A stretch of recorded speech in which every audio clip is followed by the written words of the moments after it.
All right. Welcome, everybody, to Ladies Night Live. Oh, she didn't do that Mrs. Doubtfire slide. The dog's opened the door again. I saw it. I don't care. Okay. I'm like over it. It's almost like you just need a doggy door through there. I need something. I think I need peace and quiet. There you go. I need a good week to sleep. Yeah. So we're getting ready for Kentucky, and man, it's crazy around here. You can hear I'm canning and doing all that stuff. So sorry I'm late. Oh, that's the jiggler going. I thought it was a carrot peeler going. Yeah, no. I swore I was like done with the apples, and then all those apples were sitting up there. I'm like, oh crap, apple butter, gotta do something. So I've got plenty of apple pie filling. I got plenty of apple butter. There's still more apples out there. I don't know. I tried to get everybody and their brother to come over and pick, and only 2 of them came over. So there's more apples. I'm thinking apple cider at this point. I do apples in a syrup. I do apples in a syrup just like I do peaches and pears. Oh yeah. Yeah, it tastes just. Actually, I got 1 jar left from last year, and it tasted just like it. It tastes good. What would you put that on? Ice cream or cake, or what would you do with it? Yeah, or just if you eat it, or if you just however you eat peaches or pears, canned peaches or pears, and that's the way we do it. I like drunken peaches. Not gonna lie. Have you had those? Have you made them, Lucy? What's that? The drunken peaches. Have you made them? Nope, never heard of it. Oh, sounds funny. No, it's good. Yeah, get you a good. I have to get that from you for my daughter. She'd go nuts over that. On my 2 daughters. Yeah, it's good, and the alcohol cooks off, so it's not a big deal. But you get that nice bourbon barrel right behind the peach. Oh so yeah, you get it sweet and all that. Oh, it's good. Really, really good. She's favorite. Yeah. I think I have 1 can left from last year, maybe one. I don't know. I'm dehydrating kale right now. Huh? Yeah. I'm dehydrating kale right now. Yeah, I heard that. Yeah, good. I've been fermenting all day, and so I had to ferment today so it'll be ready for Saturday and Sunday in Kentucky. Got my canning class. Oh, yeah. Looks like there's 12 more spaces available for the canning class. So if you guys are going to be in Kentucky, come on in. And we got some good stuff going. We're going to do some meat, some coleslaw, everything y'all are afraid of, we're going to do. It's the only way to do it. Yeah, not afraid of. I think that's the wrong word. Hesitant. What you're hesitant about. That's what we're going to do. Hey, last year when you talked to me about when I got my Presto canner, I went for it, and I was, like you said, hesitant putting that jiggler on, but then I just go for it, girl, and I just dove it right on, and no problem now. Yeah, I'm excited. So we've got enough people in there. I will be serving lunch too, so your price includes lunch, and I've got some goodies set up. So I've got to make cookies. Tomorrow's Tuesday, so I'll make those Wednesday. I'm going to do cookies, and I need to do more cinnamon rolls because we are going to have our bacon explosion with a different type in there. Are they drunk? They are drunk, yeah, on bourbon. Yeah. JW Dant is the best one. Bonded in gold. That's the one you want, top shelf. And I say top shelf, it's like $15.99 a bottle. Like, not a big deal. I got a phone call late this afternoon, and it was funny because I haven't seen my doctor in 5 years because I don't like going to a doctor. I just try to do everything myself. And apparently the receptionist says, oh, it's not an emergency, but your doctor wants you to come in on Friday and come in for a complete physical, and she's going to go over all the tests that were done at the hospital. I'm saying, okay, whatever. All right. They couldn't do that over the phone? No, they won't. They won't release nothing over the phone. That's crazy. They will hear. But I had an experience this week, so I'm going to put out a PSA public service announcement. If you see money in the parking lot, do not pick it up. We are in a very, very small town. Do not pick it up. I was sick for a week. I thought I was going to die. And I had fentanyl poisoning, yes. Wow. Yeah, had Wow. drugs on it. I was sick within 15 minutes and couldn't figure out what was going on. Started with my stomach. And y'all know I was supposed to go live and with G held his own. And so he did it. And I was just like, man, I felt like a migraine. And I haven't had migraines in years and years and years. But then I was sick. And by the time I went to the restroom, I got up and not to give too much information away, but I got up and my hands were shaking literally like this, and my joints and my knees, my hips, my everything, nothing could hold me up. And it was probably 3:00 in the morning. I was hollering for G, like, help me, help me, help me. And he didn't hear me. And so literally crawled to bed. And I'm lucky. I talked to Hack's son, and he's like, okay, what are you craving right now? And I'm like, bread. Like, I'm not a bread eater. Anybody that knows me, I just don't do that. It's very few and far between. And for some reason, charcoal. And so I was craving all of that. And he reminded me, Daniel was like, hey, those are all detoxin. And he's like, you know, your body's telling you what you need to do, because we're great about telling other people what to do, right? But we don't take care of ourselves. And so, yeah, no, I definitely am way better now. So how do I know it was, I think she meant, yeah, how do I know it was fentanyl? Only because that is what's tracing around. And that's what everybody warned us about. But I figured, I'm in a small town. If I see money on the ground, I'm totally picking it up. And but all the same symptoms I had, Daniel also had. And so I was telling Daniel what was going on, how I felt. He was working. He actually got tested for it because he was at work, and somebody passed him money that had fentanyl on it. And it was all the same symptoms. Like, you want to talk about, I mean, like I said, I don't want to get too grotesque here, but you want to talk about vomiting violently. Yeah, it was bad. Yeah, I know that feeling. Yeah, my body was trying to get everything out. So, yeah, I don't know. Nobody's safe anymore. I just want to know who the stupid, say it nicely, who the stupid person was that actually did that. And then did they do it on purpose? Was it on accident? I have no idea. I don't think it was on accident. I think it was on purpose. And thank God a kid didn't get it. I was able to handle it a lot better. A child would have died. I literally felt like I was going to die. I couldn't. The only reason why G didn't take me to the hospital on Wednesday was because I could not hold my phone. This tells you how bad it was. I could not hold my phone and dial a number. Otherwise, I'd be at the hospital right now. I know. So, wow. Yeah. Yeah. And I'm not tolerant. I don't do that. So, and I probably do have allergies. I know I have allergies, but yeah, there's probably something in there that's not supposed to be, or, well, it's a drug. So, yeah, I don't know. Yeah. But I told my dad just got done with surgery and they gave him fentanyl, but that was all controlled, right?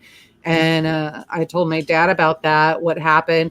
And my dad, I said, I get it. I get why, if they give you fentanyl during surgery, why you have to stay so long after the hospital, because it literally, you get that. I want to be careful how I say it, because it wasn't really a high, but I automatically got sick. And then I definitely, for sure, for 4 days detoxed. And so, yeah, no, I don't know, but yeah, craziness, crazy. So y'all, do anything for me. If you see $1 on the ground, if you see quarters on the ground, if you see whatever, don't pick it up. Just text me. I'll send you $1 for crying out loud. Like I told my dad, I'm not that desperate.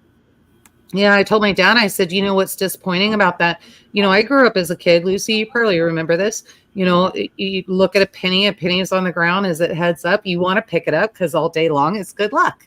And, you know, so we grew up that way. And unfortunately, that crap will kill you right now. So, yeah. And I know somebody who picked up a penny and ended up getting warts off it because somebody rubbed their warts with the penny because of the copper in the penny. Really? Yep. Huh. Man. That's crazy. That means that bacteria had to stay on there for a long time. You know, drugs I kind of see, but yeah, bacteria. That's crazy. Huh. Weird. Yeah. I don't pick nothing up. I don't pick nothing up anymore. Well, don't, you know, don't. I'm a small town, so I always do. And I never go to town, so I don't see it that anymore. If I go, like I went this week, my son took me down about to the bigger town where where the Walmart is. And yeah, I'm very cautious of where I'm walking, who I'm walking near. If I have to, I stay away from as many people as I can. I'm really leery that way. And when it starts getting crowded, I'm out the door. I can't handle it. Yeah, Garen's the People same get way, even at pushy restaurants. That's why we don't go out to dinner. I don't go near restaurants. I haven't been in a restaurant in years. He was so sweet. He was going to take me for dinner for my birthday, and super, super sweet. And I'm like, I don't know why you want to do that. We're not going to have a good time. And he goes, what do you mean you won't have a good time? You like eating out. Like, because I don't like you crouching around the corner like somebody's going to come in and shoot us up. So he just can't enjoy himself. But especially on Veterans Day. Veterans Day is bad. Yeah. We took him out last year, and last year was a nightmare. So we're like, I don't know. We'll see. Doug said that he would do Veterans Day this year, so we'll see what happens. But we're going to definitely have to see what happens because we have the election right before that. So we'll see. Yeah, right. I know when we used to go out to eat, we don't really go out to eat anymore because it's too much noise now. Mm-hmm. When you go in a restaurant. But I know when All American, he likes to sit facing the door. Mm-hmm. And so I already know where he wants to sit at. So I will sit opposite. Yeah. But doesn't that drive you crazy too, though? Because I'm like, I want to see what's coming at me. Yeah. Well, I do. If it's a certain way where I can sit next to him, then I will. Uh-huh. But still have him be able to get out first. Gotcha. Yeah. Yeah. I wondered about that with all the fentanyl stuff. Like, how is All American dealing with that at the clubs? Because I got to imagine that stuff's running rampant around there. Oh, yeah. Well, lately, since he was with Dad and all, he wasn't going. But, yeah, he's over here. I'm immune to it. warrior he is. Yeah. I hope it's got fentanyl when I pick it up. We're gonna have to get him a dress, I'm telling you.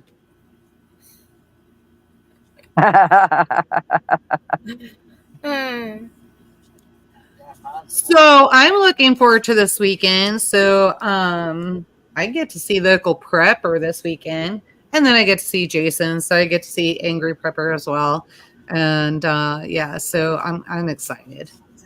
We're gonna have a fun weekend. Oh, Ashton put a thing in the chat here. It's actually very interesting. Wondering how the bankers and cashiers aren't getting sick. Then they are. They just don't necessarily know it, or because that's what I was saying, Daniel. So that's how Daniel. He took some cash. He works at O'Reilly's. He's a manager up there, and he took some cash, and that's how he got sick. And they ended up sending him to the hospital. Yeah, so they are getting sick. So it's probably going to get more and more prominent. And I tell you, I mean, literally, I picked that money up out of the co-op parking lot. I kid you not. Wow. Now, that being said, it did get vandalized the day before. So, yeah. So it could have been maybe from one of those people. I don't know. But it's probably my fault because I was laughing with Matt. I don't think Luke was in there, but I was laughing with him, and I said, "So, did they catch the people that vandalized everything?" And he goes, "Yeah, they said they arrested them." And I said, "Yeah." I said, "So, did the police department sit them down and give them a spelling lesson?" And he's like, he started laughing because he knew exactly what I meant. And like, the first thing we need to do is actually teach them how to spell, because when they did the B word, they did it BICH, and the H had a backwards swastika. So I'm like, huh. And so we were laughing about that, and I got what I got. You know, karma's a bitch. So kind of is what it is. I probably should have been more compassionate. My compassion was gone at that point. But yeah, no, I guarantee you they're getting sick. Y'all ready? Lucy, what have you been doing? Well, I've been, I did the rice thing, take myself back to being a child and eating rice. I did rice and everything. I drink hot water in the morning with my, what I've done is I've taken, my pink Himalayan salt. I put 5 teaspoons in a pint jar of hot, water. No, it wasn't hot water. And I stirred it really good and let it set for 24 hours. And then I take that solution and I put it in a glass of hot boiling water in the morning. I add my tablespoon of cider vinegar. I've put lemon juice in it and a bit of honey, and I have that every day. I've done that. I did my rice, and you know what? No more diarrhea. I'm going normally. My stomach's not bloating, and I'm feeling 100% better. A lot of energy. Excellent. Yesterday, yeah. My son on Friday night, my son brought me a truckload of logs. He cut them all up. My husband went down in the bush with the tractor, brought some logs up and blocked it. And I split and piled just over 3/4 wood in my woodshed. That's how much energy I have now. Yeah. Good for you. Yeah. Now send some of And that I didn't energy need over here. and this is a disclaimer, I'm not a doctor or anything like that. I didn't even need a doctor to give me medication or anything. We did it all naturally. Yeah. That was one of the exciting things. So G brought the container of all my vinegar and stuff up from the house, and it's been sitting there for a couple days. I needed to get it out from SRF. And so I went through and I got everything out. Holy smokeroni. The rose vinegar, oh, it's yummy. It is so good. And I had G try it. Like, it definitely needs to sit a couple more weeks, because that was only what SRF was 3 weeks ago, I think. And it'll be 3 weeks coming up. And so I'm going to let that sit a little bit more. But yeah, that's going to be some good medicine. And so super excited about that. But Also, my daughter, that she gave me all her chickens. She tore all down her fencing, all the nesting boxes out. They're going to turn the chicken coop into sugar shack from doing maple syrup. yeah, And she brought 2 truckloads of chicken wire and all kinds of fencing and sweet. the lumber that she had with it, doors for the outside pens and all the nesting boxes, all the heat lamps, all the feeders, waters, everything that she had. And I'm making a big run outside for the chicken. So I've got all the chicken wire I need now. I don't have to buy any for a while. Okay, now I know that you can send maple to America. So I will be expecting some maple syrup next year. Okay. I'll give you till next year. Oh, I can talk with her and probably send you some this year. Oh, really? So she's doing it now then? No, she did it. They did it this spring, and they made like 8 or 9 gallons, and they put it in nice little glass jars, and it is Yeah. so delicious. I have it on pancakes. Hey, if I can So send some good. honey, I'll look and see if I can send honey over. I'd be glad to trade some maple syrup for honey. We used to, when we would go up to Vermont, and visit some friends and that kind of thing. We'd go up there, and I always get the A grade, because you can't, in the Midwest, you can't always find the A grade. And if you do, it's like $50 or more Well, now. see, the thing is my husband, they growing up as kids, there was 13 in the family. They lived on a 100-acre farm, plus they had a 100-acre sugar bush. And when they used to go tapping back then, they were on foot. They'd carry all their pails, spiles, everything on their back, and they'd use the hand drill, the old-fashioned hand drill, and they used to tap 3,500 buckets. And then they'd collect it with Wow. a team of horses Oh, and bring wow. it all down to the holding tanks, down to the sugar shack. That sugar shack is still there. The farm, there's the new people that have the farm have it into a horse facility for learning for children and for people, mainly for kids. And the barn's Excellent. still there. The original barn, the sugar shack, the people that bought it from the city, I think they've come up to it a few times. The old dozer, everything is still there from back in the 40s and the 50s. And And that's what you want to keep. he That's taught the my big daughter. thing. Yeah, he taught my daughter. She bought the thermostats and all this, the thermometers to boil it down. And he taught her. We were there one night, and she wanted him to teach her and my son-in-law how to take it off the way he did with his dad when he was a kid.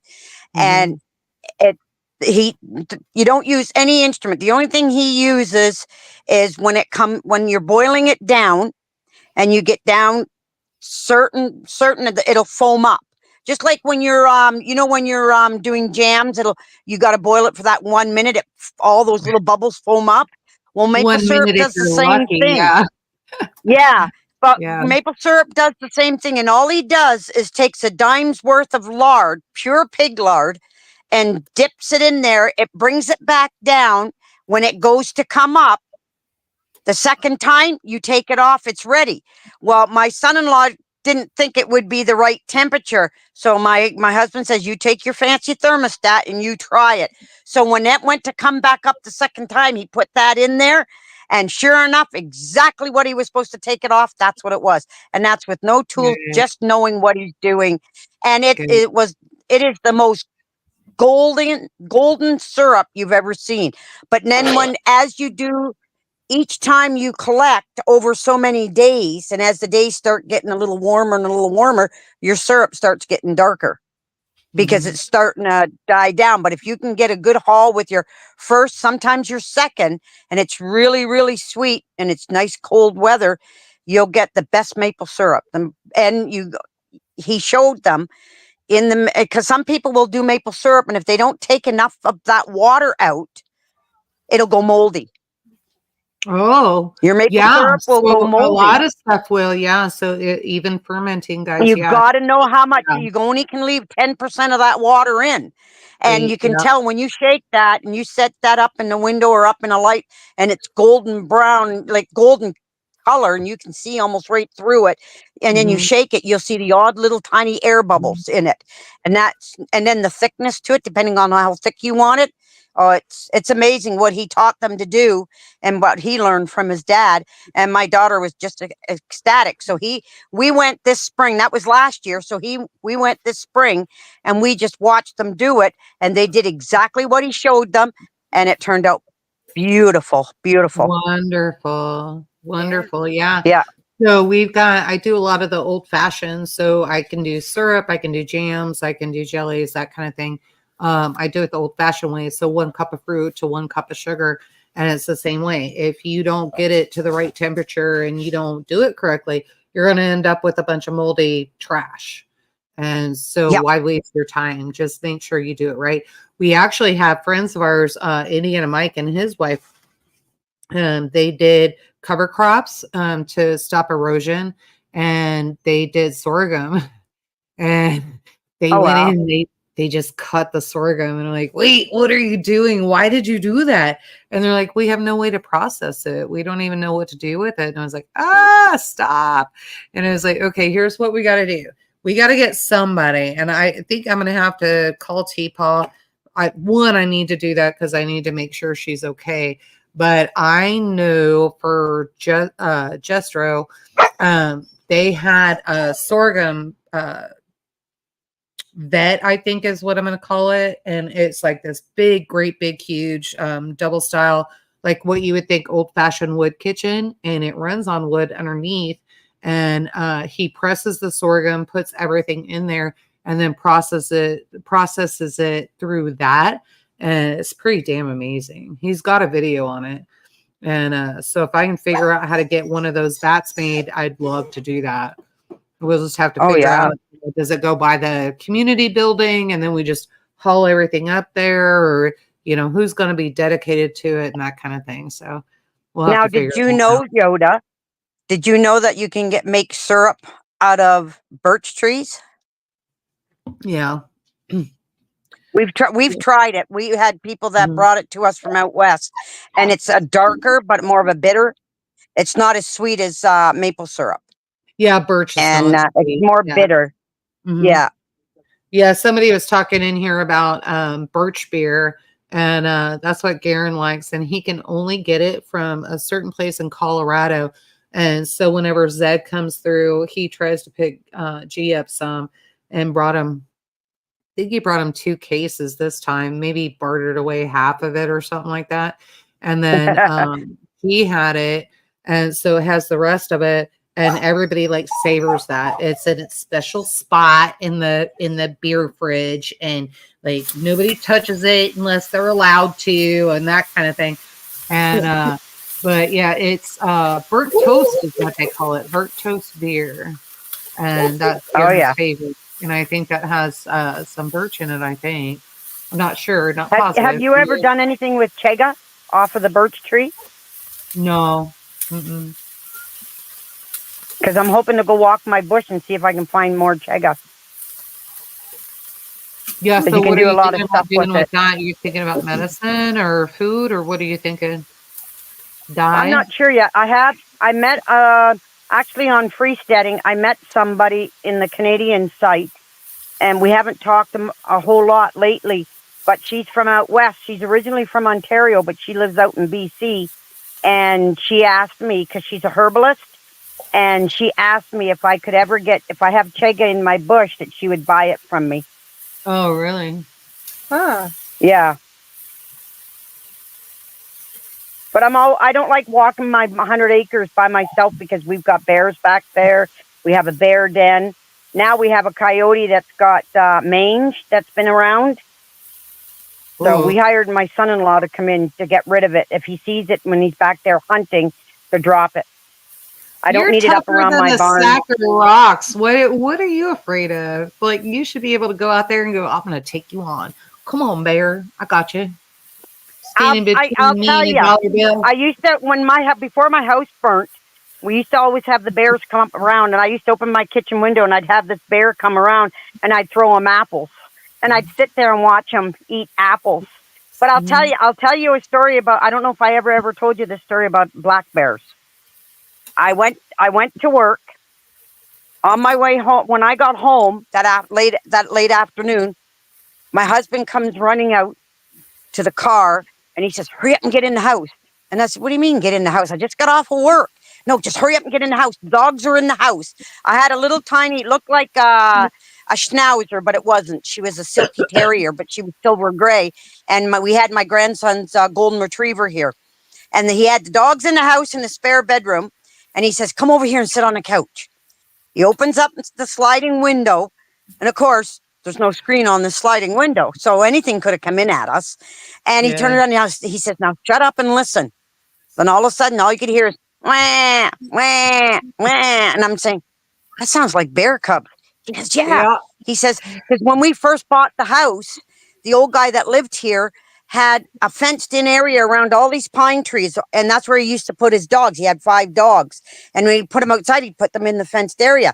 Well, there was the fenced area with a small little opening, and we just didn't do anything right away with it. Well, while I was gone to work, the dogs treed the mama bear and the 3 cubs. So my husband thought he'd have fun with these bears all day. And the cubs were inside the fenced area, up a tree, dead center. And the mama bear was in the up a tree on the other side. Well, every time he had to catch the dogs because the dogs wouldn't let them, be. And he finally got the dogs in the house. Well, every time the cubs didn't see the dogs or anything, mama bear would start making a clucking noise with her mouth. And the cubs would start coming down. Yeah, when they do their mouth, it almost looks like they're hurt because they're like really trying to let you know you're doing wrong right now. I'm gonna kill you. And then the cubs would start coming down the tree. Well, he didn't want them to come down. He wanted mama bear to stay up the tree, so he'd let the dogs out again. He did this all day. So while he had the dogs out and kept mama bear over, he went in the fenced in area, and we used to have a big 5-gallon pail of honey that was left in the old house. And he took some of that and he slopped it up. Well, first he went up with the ladder and he peeled all the bark off the pine tree. The cubs were way up, took the ladder down while the dogs kept mama bear busy. He went and slapped honey on the tree. Then he had a little bucket with the honey to the side. So then when I got home and I heard the crying, he said, now watch. But because he didn't tell me that at first, he told me that after. No freaking way would I have done that. Like, no way. He turned around over there. Mama bear, now listen, the first baby bear come down. The other ones were up. The smallest one was the furthest one up. That baby bear, I wish I videotaped it, went, and as soon as it got down onto where the bark was taken off, woof, down on the ground it fell because it slid. It couldn't hold, right? And then all of a sudden it was crying, yeah. And then all of a sudden it was sniffing so loud you could hear it sniffing. And then it found the bucket of honey and it was licking in the bucket of honey. And then the second cub did the same thing, cried, slid and landed down on the ground and landed on top of the other cub. They started fighting and then they both started licking out of the bucket. But about a half an hour later, the third cub finally started coming down and then it hit and down it went and landed on the other two and they're all fighting. Then they're all in with their heads and their paws in this bucket trying to get all the honey out. Well, while we're sitting there, mama bear's on the outside of the fence making that clucking noise. And she's got her claws and she's banging the fence trying to get their attention. They're too busy with their heads in the bucket. This went on for over an hour. And then all of a sudden, mama bear was making the noise even louder. So the cubs, I guess, caught the noise. So they went and they couldn't figure out how to get through the fence. Well, the biggest cub climbed this pine tree, turned its little butt around and came down over on the outside. So the other ones followed and then off she went. Well, my husband figured that they took off down in the bush.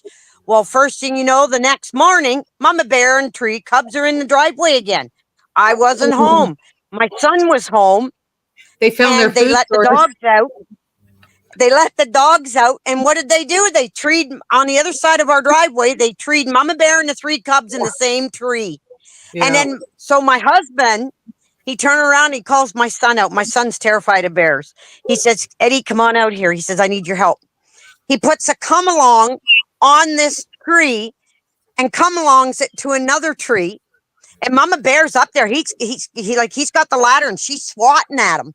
He told me the mama bear was swatting at him.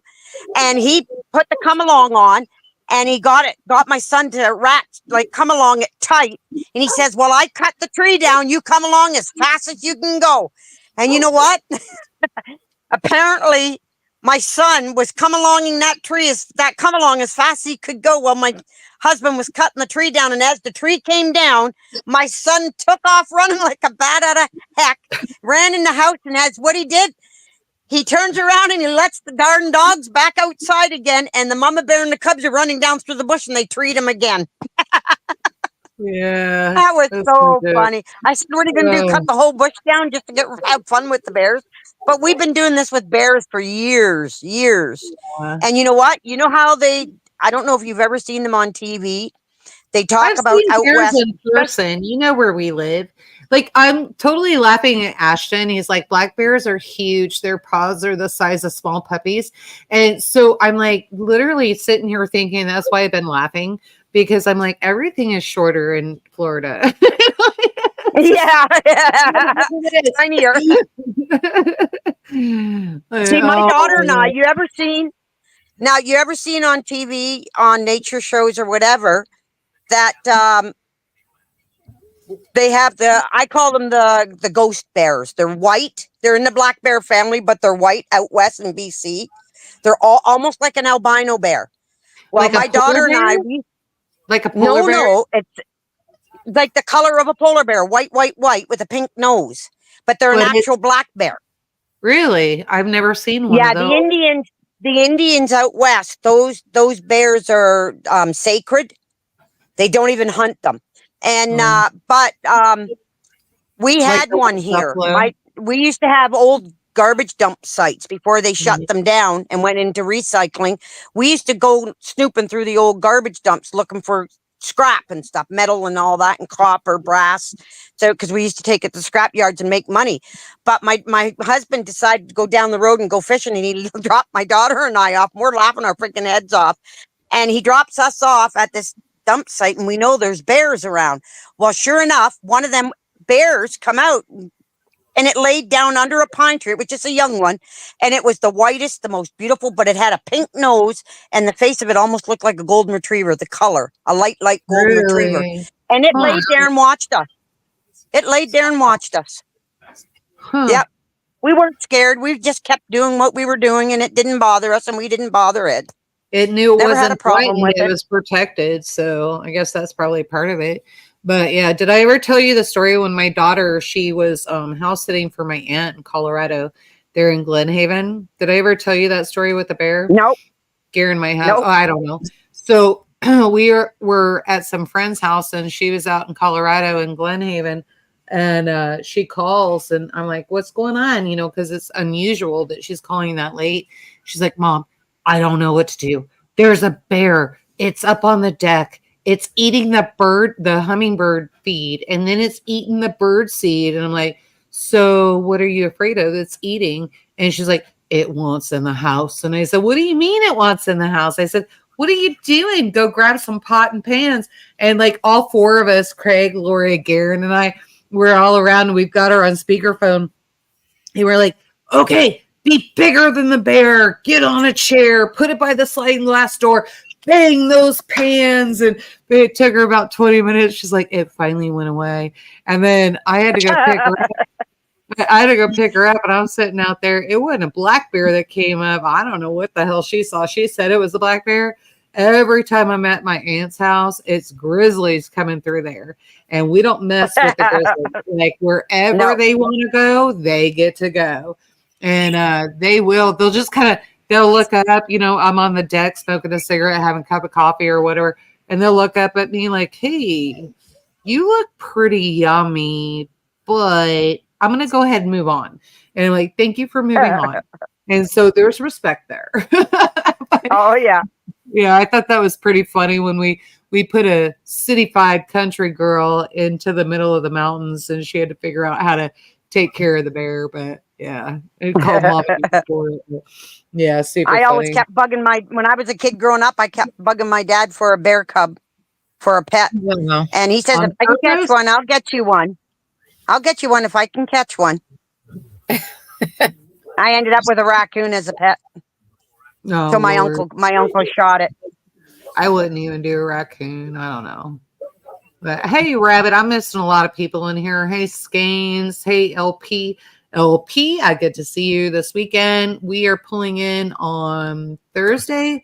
So if you want to try to have dinner, we're going to go ahead and set up for the canning class for Friday. We'll do that Thursday night, check in the hotel, and then maybe go get our Mexican on. And so you want to join us, you're welcome to. Oh. Rabbit must be buying girls drinks. So, yeah. I'm so excited to see Local Prepper. But I will be on the hunt tomorrow. There's a few things G's got me doing. We had a table break, so I have to go get another table. So unfortunately, I am going to have to go to the city tomorrow, but it's all good because in my email was a giant picture of this is my poison of choice. And so I have to go find apple brandy by somebody. And there's only one. I think I'm going to have to go to Stag's liquor store. So I'm going to have to go to the hood to find it, but I got to get him. I don't know why I'm even getting it, but apparently I'm getting it. G just told me what to do, so I'm going to go do it. So, oh, don't lie. If you invite the bears for a cup of coffee and a smoke. Yeah. Well, yeah, but that's a different beer. I'll tell you, where my daughter lives now, she actually just shot a bear. They're skinning it right now because it's hunting season. Mm-hmm. And that's the property I grew up on when I was a kid. And I remember one night my sister and my brother-in-law were there visiting, came up from down in the city to visit. And my sister heard something. She wrapped herself in her big blanket, went down 2 steps down to the back door, opened the main back door, and there was just a screen door between whatever was outside and the house, right? As she opened that door, there was a bear standing on its hind legs looking right at her. She was nose to nose with it. It was a screen door that was right. Oh, yeah. She turned around and she just slowly kept staring at it and hurried up and shut the door. Yeah, bears actually have to be one of the best hunters. I don't think people are the ones that we have to be afraid of. I think it's the bears. Like, so my cousin also lives in Glen Haven, and we have a video on this, and we actually show the chicken coop and then what they did with the run. So the run is actually in a gulch, and so they fenced all of that. But the coop is actually bear proofed, and it was bear proofed so well that when my cousin Jason, when he goes into it, he's actually locked himself in there. So, yeah, you're like, you got to fix this, dude. And he's like, yeah, I know, but you know, he's great at a lot of things, but not great at not locking himself into things. So, but he can catch a bear. Yeah. So, yeah. Okay. So they're all getting into drinks. You guys want to play any cards? Because I know y'all were waiting on me. We don't have to, but you can just keep talking, whatever you guys want. Yeah. I would have done the cards last time, but mine got packed up in a box and I don't know where. Uh-oh. Hate when that happens. Yes. Half my crap in my house is in boxes. Yes. And it's 3 years later. And I've been told now 3 times to let you know that All American, tell Jason, All American says hi. Okay. All right, I will. He's told me 3 times now. Angry Prepper or Jason. Angry Prepper. Okay, gotcha. Yeah. He's a good guy. I like him. I was shocked that he's actually doing this many rotations, but everybody's shocked I'm doing this many rotations, so we'll see. Boy, Skane's girl's really working her butt off, so she can hurry up and move. Yeah, she's trying to. Oh, I never get to hear this enough. And since Skanes is in here, Skanes can type it in. I literally heard the other day, you're right, I'm wrong. So she does need storage for some food. So we're gonna find her a spot in the house so jars don't break and that kind of thing. So the way she was canning, I knew. I was like, there's no way you're going to eat all that. And the Kansas winter is not going to support that. Louisiana might, but Kansas winter is not going to support that. It's going to go bad or the jars are going to break. So we got to do something. And maybe some storage under the bed. She's got to get to that point. So she may be sleeping at our house for a little bit. Ours or Milk Lady is also. Somebody's internet went down. I think it was yours. It must have been mine. Did your screens go black? Mine went. All of yous went black. That's weird. It was. We were up stills, and you just went down and then came back up. Oh, I've never had that before. But last week on Monday, I couldn't stay on the live because she was echoing so bad. I couldn't. It was hurting my ears. Even when I went into the chat, she was still echoing so bad. So I had to just go right off. Yeah. But you know what? I went over to Freesteading and onto my other chat, and there was nothing. Weird, eh? Rabbit, yes, we have Starlink. And I think now you guys too, right? Down in Florida. No, I don't. No, but, well, Ashley knew who I was could talking get it, about. but you know what? You know what? For me to join Starlink here in Canada, it's $800 for the whole complete kit. You assemble it, you hook it up, do everything yourself, but it can take us 2 years to get it. Oh, that's really weird. So, like when we signed up for it, and I had this conversation with my dad and mom last night. And so when we signed up, it was a trial thing. And so you were on a waiting list, and then maybe it took a year, maybe it didn't. It was $99 that included all of your equipment, and then it's like $100 a month. I'll have to verify that with G, but I think it's like $100 a month. My dad was saying the equipment now, if they want it, because they're talking about doing the mobile too, because they're in the RV all the time and they go everywhere, Alaska, Canada, America. And so he was talking about getting the mobile one.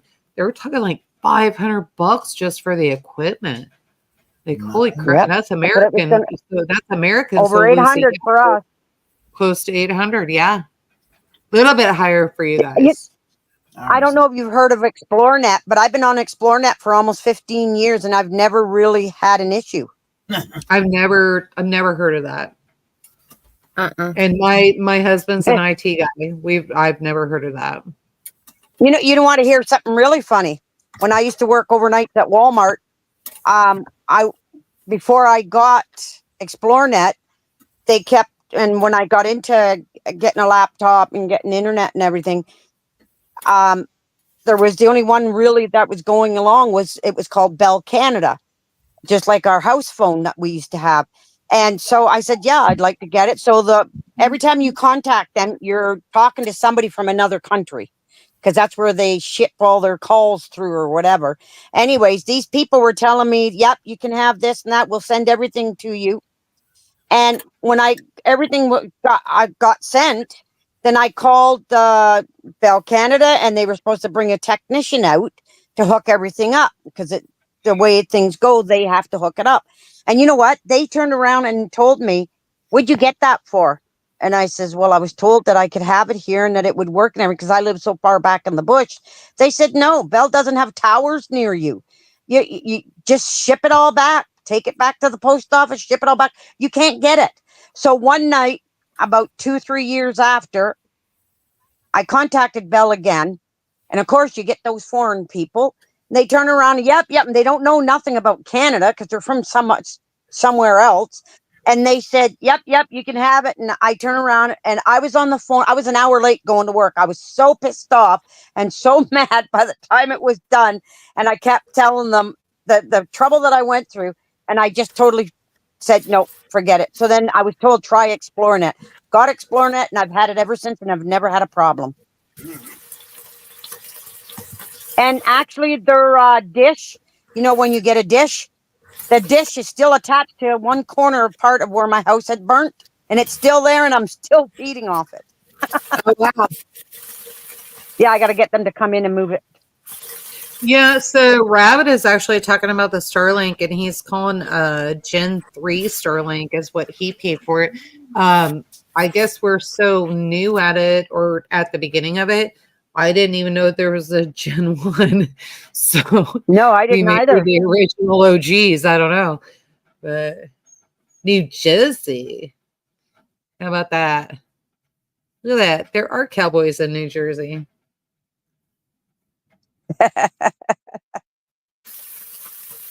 That's funny. How big is your what?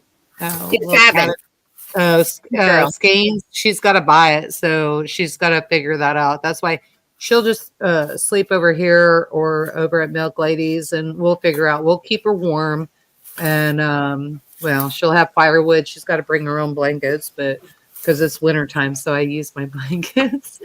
But she can bring her own crap to keep her warm. So we got firewood for her, and she'll be right next to the wood burning stove, so she can load it all night long. So, but I don't know if you ever spend time with Skeins, she cracks me up.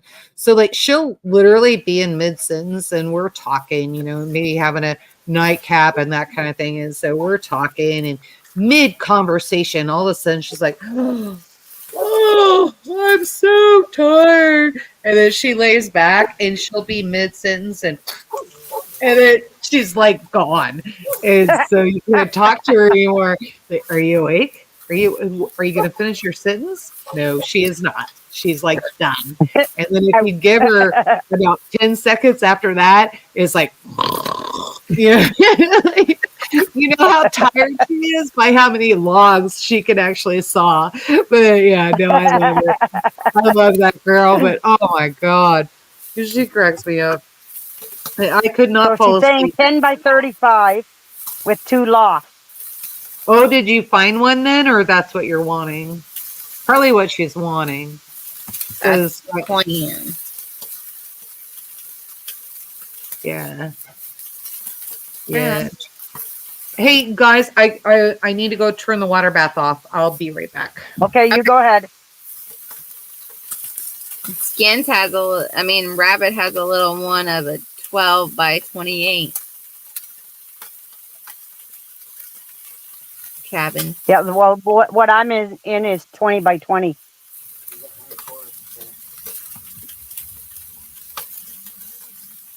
Yeah. I just kept adding 10 by 10. We're going to be Started off with a 10. We're going to be selling ours. We're going to be selling our little one here. Yeah. I thought you were putting that on a pontoon. No, we was, but then because of everything happening, we're trading what the boat was for a camper van. Camper van. Like just so you can travel and do that kind of thing, or what are you thinking? Because of how that hurricane was, if we were on that boat, then oh, you'd be screwed. Yeah. So we'd be looking for you. Yeah. So now we're going to a camper van, trading it in for that, and then we can come out way better with it, and then we can drive away from the. Yeah. Hey, we can maybe come see you. I would love that. I got RV hookups. Come on. Cool. Now this is way down the road. Oh, well, just saying whatever. Bring it in. We got water. We got electric. We'll hook you up somewhere. Cool. So, but yeah. Now, that being said, for any of you out there that don't really know me, do not look at me and my husband and say, hey, I'd like some help, and know that we have a kind heart, and then come and stay on our property and do nothing.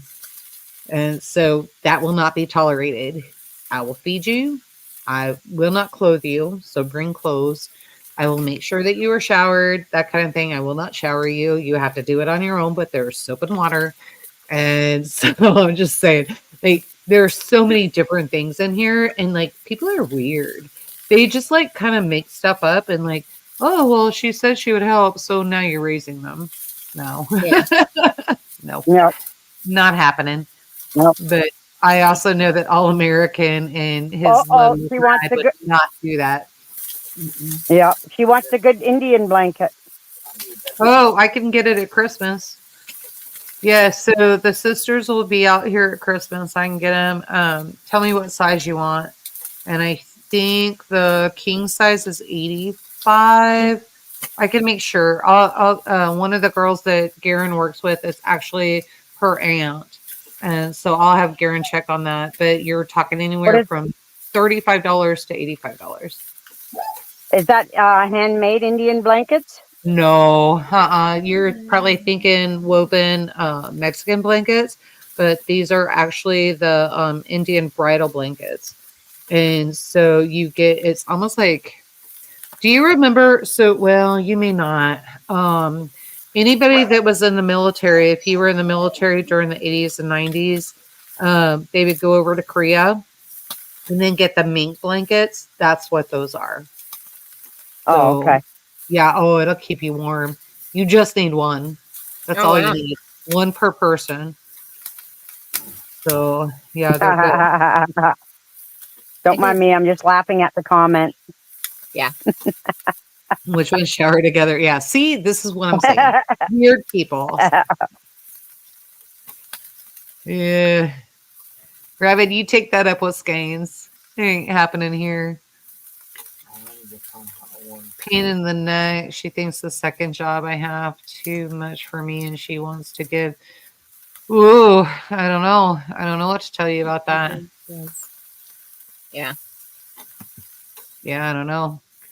That is something you have to be careful with because that's family. So, So Yoda, hmm, I tried something. Have you ever made pickled zucchini? Thinly sliced pickled zucchini like a cucumber. I have. Did you do my zucchini pineapple? No. I my son, No. No, I'm asking there's you. this I'm turning the elderly lady. question. I'm turning the question back on you. Did you do the pineapple with the zucchini? No, You I did? haven't done anything with my zucchini yet.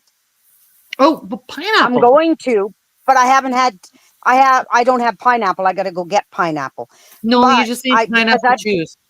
You just need pineapple yeah. juice. No, but this lady, she did it almost the zucchini tastes like bread and buttered pickles. And that's Oh, the way yeah. she did her zucchini. Yeah. I've never So, done them before yeah, because I zucchini got has this. 20 zucchini to Yeah. do.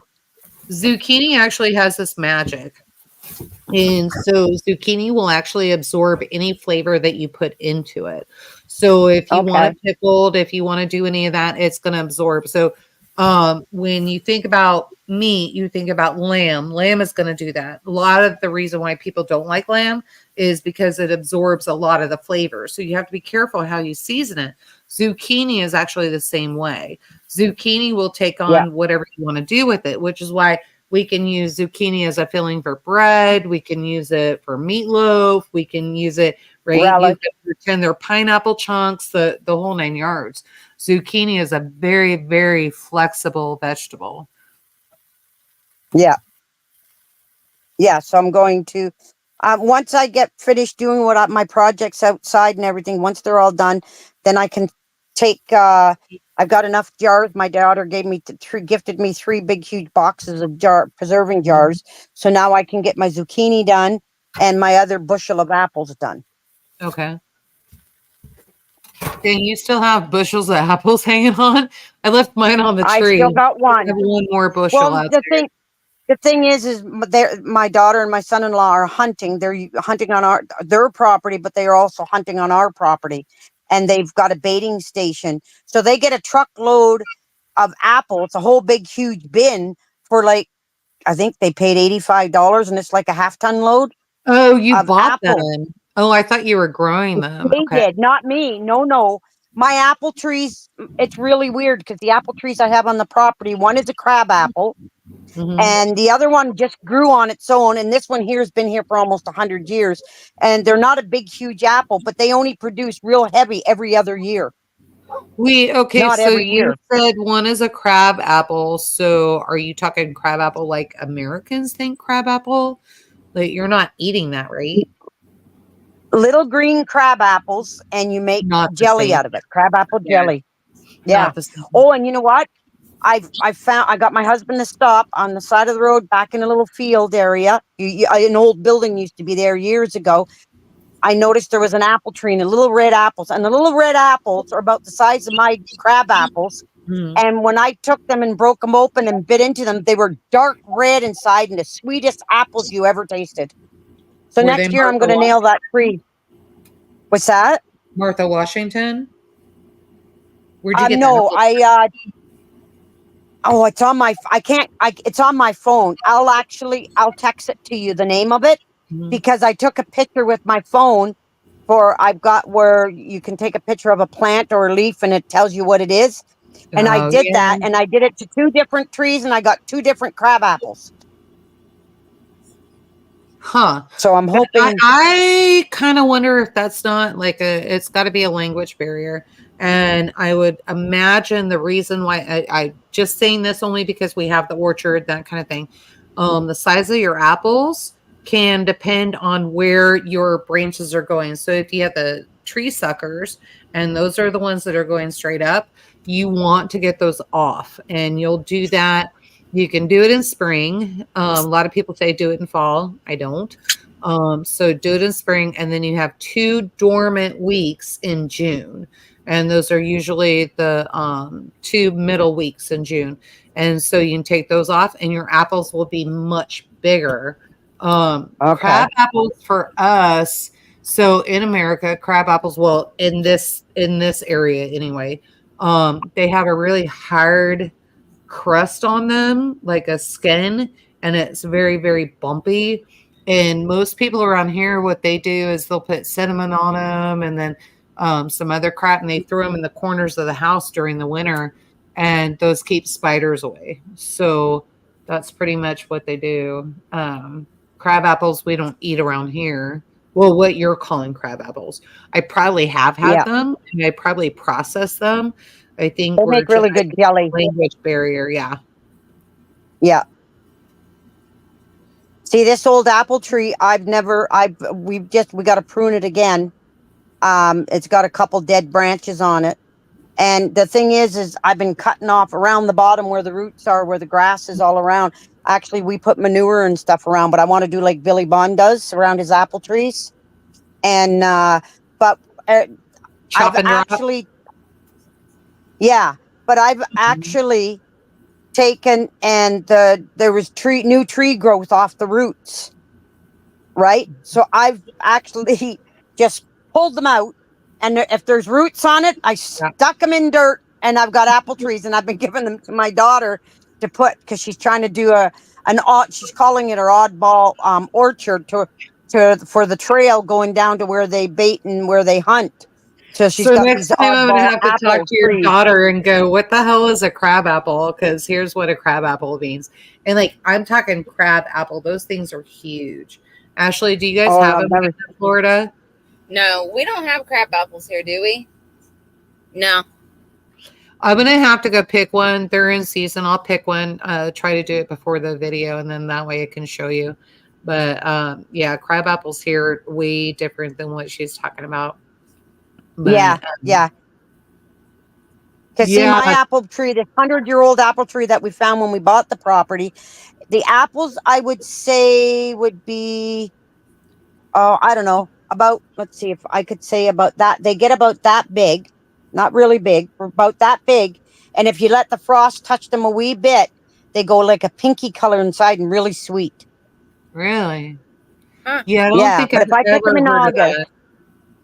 Yeah, if I pick them in August, because it's I don't know if it's a wild apple tree or it was growing here because it was already here. You can tell it's an old tree.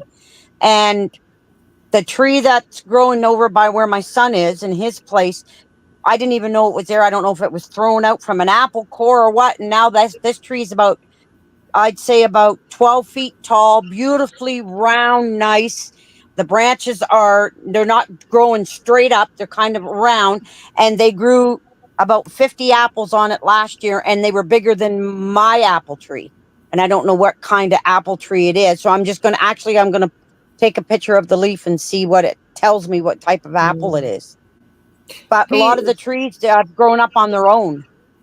So Rabbit actually said that's the big green spiky ones, which I would agree with. They are kind of spiky. We call them horse apples. See, so there's another region that's a different state. So down south, they're calling them that. This is what I'm saying. I think it's just kind of a region language barrier. We may be talking, well, except for the fact that you're talking how small they are. I don't think it's the same. Yeah, the crab apples are a lot smaller than my other trees, and they're just a light. You know a Granny Smith apple. Yeah, I just did all of my apple pies. They're that color. Well, they're the little tiny crab apples are that color, but little. But crab apples are also that color, and so, but they're just much bigger, and we don't eat them. So I don't know. I may have to do some research. Maybe there's something medicinal there because they grow like rabbit fire. What's funny is I bought my daughter a Macintosh apple tree because I always get her an apple tree for her birthday. to put in where she wants to plant, because her front area where all her plants are and all her flowers and her fruit and everything. And it grew apples last year. It had about 3 or 4 on it. And then this year it had a bunch on it. And before she could pick them, the squirrels were knocking them off and eating them and eating the seeds out of them. So she got mad and she'd set up her pellet gun every time a squirrel. There was 1 apple left on that tree, and she'd get in where her kitchen window is, take out the screen, and she'd peck every squirrel that would try. And she must have killed 10, 15 squirrels to get near that apple. Well, you know what? When we had our Thanksgiving a couple weekends ago, my husband's twin sister says, "Carrie, how come you didn't pick your apple? There's an apple still hanging on your tree." She says, "Aunt Linda, you just be quiet. Don't touch it. That apple's there. I'm going to eventually pick it, but it's doing really good. And the squirrels have been trying to get it, and I've been killing every one of them that went near that tree. I'm proud of that apple. You leave that apple alone." But she kept 1 apple out of all of them. Oh, that's funny. Yeah. I love taking the screen out in windows, and I learned that from Howard. So Uncle Howard is what I called him. I grew up knowing him, not related. He's an artist from the high desert, and I have several of his work that is still in boxes wrapped on purpose. We do not have out because I do not want them broken. And I would go into a studio. So Grandma and his wife and some of the other ladies, they would go in and they would quilt. And I would go with Howard out to the studio, and he had the screen out and then the window out. And they literally, like when I say they lived in the monument, like their house was literally in the rocks in the monument of Yucca Valley. And so I would go up there and go in the studio, and he'd be pouring and all that. And he said, "Here you go." And he'd hand me this big old bag of peanuts. And I said, "What do I do with these?" And he opened up the window, just slid it open. And the chipmunks and the squirrels would just come right up and take their peanut. And I know I was young, but I am not Sleeping Beauty. I am just saying, you do become friends with the wild. Like, it's a thing. It happens. Mm-hmm. So if you tell the animals, leave my apple alone, they're going to hear you. They're going to leave it alone. Oh, my granddaughter, she's like the squirrel whisperer. She made, not even with food, she would just be talking to the squirrel. And eventually after a while of just talking with this one squirrel, she even put her hand out. That squirrel came in like best friends. Yeah. The chipmunks do that here all the time. Huh? The chipmunks do that all the time. My husband had it where it was going in his pocket and eating out of his pocket. And then this one baby chipmunk would come in, and he had a container with a lid on it. And that chipmunk would sit up on his arm and tap its paws on the lid. And he'd sit and wait. He'd open up the lid. It would climb in, and it'd fill up his little cheeks as many as he could. He'd go running off. My husband would put the lid back on. He'd sit there and wait, and that chipmunk would come back and hit it with his paws again. And he'd do this all summer long. The thing is the problem was he was hiding all the darn peanuts down in my garden. They'd start growing, then he'd eat them off, and then he'd start eating at my plants and digging my plants. And I told him if he didn't keep his little trained chipmunk, I was going to start shooting the darn thing. But I don't have the chipmunks now because he's quit feeding them, because the bigger chipmunks attacked the baby one and killed it. So they wanted peanuts, totally right? Dying right now. I see you as the bear fighter, not the chipmunk fighter. So this is kind of funny. So now she's like, "I'm taking your chipmunks out. I was gonna take your bears out, but now I'm taking your chipmunks out. You're done." I liked it when I took the raccoons out. Yeah. What's going on with Mr. Pepper? What's up? He hasn't been doing the lives that he used to always do. And here and there, he has always been really on top watching all his lives.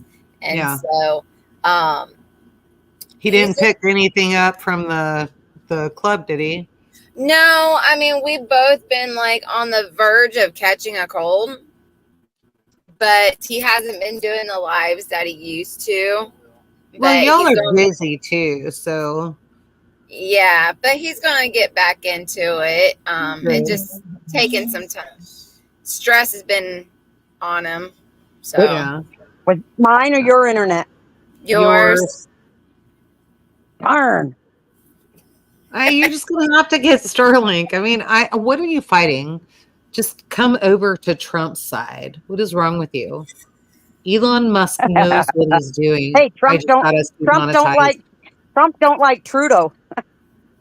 Everybody's saying Canada, if Trump gets in, Canada's going to get screwed. I mean, I'm going to tell you, like, I don't ever remember in history, and we won't say how old I am. I do not remember in history any American president that ever liked Trudeau. Considering, nobody likes Trudeau. Right. Considering especially since he's of Puerto Rican descent. And let's not turn that into a racist thing. Let's turn it into a communist thing. Hey, did you see some of the stuff that when they first voted him in? When he was in his college years, he used to paint himself like dark, his dad. like a khaki. Yes. Oh, his father, we couldn't stand him. He just doesn't have the crooked mouth. We couldn't stand his father. Oh, Kretchen. Yeah. Yeah. I think he actually adopted him. So there's a lot of talk down here, and I mean, put your tinfoil hat on. There's a lot of talk down here that he is actually from Cuba, and yeah. So maybe even Castro's son. Mm-hmm. Yeah, dictator. You know what I'm stepping in. Probably haven't heard that up in Canada. But yeah. Yeah, he's a dictator, all right. Well, here in America, we got a dictator or two or three or four. I'm not sure how many people are in the presidency. So, yeah, really. Oh my God! Yeah, we don't go to voting until next year. Did you see that Obama and Michelle? They actually are Mike. Obama and Mike actually started getting on the campaign. What was it? 2 days ago? Maybe I saw it yesterday. And then the day before yesterday, they went out. Now all of a sudden they're forced to campaign for Camel Toe. Oh. Did you see that? No. Yeah. So they're heading out on the road now and they're campaigning for her, which means she's sold out. So they're going to run the country for another 4 years. Oh, wow. Yeah. Yep. Wow. Yeah. So you think Trump's going to win? Be under the thumb of the dictator. I know, eh? Do you think Trump's going to win? Okay, so here's what you have to be careful with. I want to be careful the way I say this because I don't need a strike and All American doesn't need a strike. Oh, okay. Never mind then. Don't answer. No. I think I can do it, but I'm going to do it vaguely. And so I think that let's put it this way, YouTube, this is for you, with misinformation from the last election point, where some people were talking about elections being stolen, that kind of thing. I think that if you look at that, and then if you look at how many people, so like right now, you can't even, the polls that are coming out, it shows one way that Camel Toe is winning. It shows another way that Trump is winning. And it's about, I think right now, 9 to 11 points off. If you look at an election, it's not a lot, especially when you're talking about millions of people. And so it's anybody's game at this point. What I do find interesting, and I was actually telling G about this, what I do find interesting, Camel Toe, like all of her campaign ads that are all over TV, haven't seen one for Trump. They're all against Trump. And everything that she's putting in is about how negative he's being about her. I haven't heard crap. He's not doing one thing out there. And I asked G about that. And I said, what do you think about, like, how is this working out? And Garen told me flat out, he said, look, I'm just going to put these cars away, guys. He said, he goes, look, he said, here's the deal. He said, you got that going on. Trump is not going to run his campaign off of social media, off the social news and that kind of thing. He's just not going to do it. He doesn't need to. And so, no, he's got the dogs going out helping the sheep and goats, but they're just not going to do that. And so I was like, well, wouldn't it behoove him to just kind of say, hey, here's XYZ and that kind of thing? And she was like, no. I'm like, I don't know how he wins on that. And Garen was like, he doesn't have to. He's not doing the social media. He's not doing mainstream media. He's not doing any of that. So interesting. But yeah. And if he wins this campaign off of not doing that, kudos. I love it.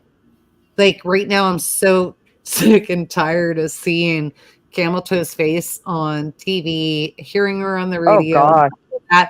I am so sick of it. Like, I just don't want anything to do with her. And every time you hear her, something's coming out of her mouth, it's a lie. And so, she's going to worry about the middle class first, right? She's going to make sure that all of you are taken care of. Because whether you think it or not, if you make over $19,000 a year, here comes reality. Oh, hope I don't get anybody in trouble.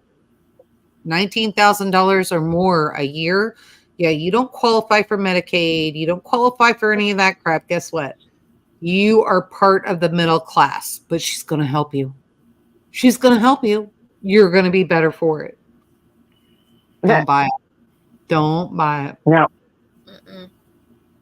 Nope, not at all. Yeah, Devil Dog's got it. Yeah. So he's only seen it mess in Pennsylvania against the Amish. Polls can't predict anything. Yeah, very interesting. The Amish community all over the United States has actually added more voters to the Republican side. So it'll be interesting to see what happens. But I also saw it before 4 years ago. So was it 4, maybe 8? So it was the first one. I have never seen Amish buggies flying Trump flags, and I've seen it. Wow! And I was like, yeah, hell yeah. So, but yeah. But this is also why we're coming together with the Amish community and learning their ways and trying to get back to the old ways, right? So it's important. If you want to know how to preserve your food, if you want to know how to store your food, that kind of thing, this is important. We have to help each other, and they realize that, and so do we. So yeah. Yep. We have them. We don't call them Amish up here in our area. We call them Mennonites. So Amish and Mennonite are two different sects. So two different things. Mennonite is a split off of Amish.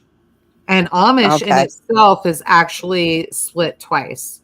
So you have the very strict Amish, and then you have the Amish that are like kind of taking a lead from the Mennonite, which I just want to thank you all that are in here. I know you cannot comment, and I'm good with that.